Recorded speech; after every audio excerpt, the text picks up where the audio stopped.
ఒక తల్లికి వాళ్ళ బాబు అమెరికా నుండి విదేశాల నుండి కొంత డబ్బు పంపించాడంట.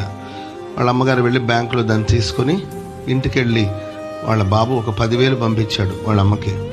ఇంటికి వెళ్ళి చూసుకుంటే ఆ తల్లి 20,000 ఉందంట. పంపించింది ఎంత? 10,000. ఎంత ఉంది? 20,000 ఉంది. వెంటనే ఆమె బ్యాంకుకి వెళ్ళి, బాబు నాకు వచ్చింది 10,000, మీరు చూసుకోకుండా నాకు 20,000 ఇచ్చారని ఆ 10,000 వాళ్ళకి రిటర్న్ చేసిందంట. అప్పుడు వాళ్ళు అన్నారు, అమ్మా మరి మేము చూసుకోలేదు, మరి నీవు ఇక్కడ చూసుకున్నట్లేవు, ఇంటికి వెళ్ళిన తర్వాత చూసుకోను, మరలా తిరిగి వచ్చి నీకు ఇవ్వాలని ఎందుకు అనిపించింది?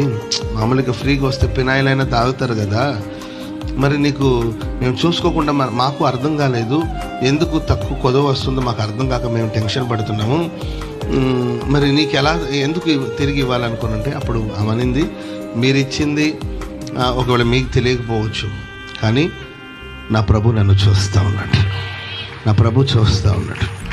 సో ప్రభు దృష్టికి ఇది నాది కాదు కదా, నాది కాని దాన్ని పొరుగు వాని దేన్ని ఆశించకూడదని రాయబడింది. కాబట్టి నా దేవుడు చూస్తున్నాడు కాబట్టి ఆ భయం నన్ను మరలా మీ ఎద్దకు తీసుకొచ్చింది. కాబట్టి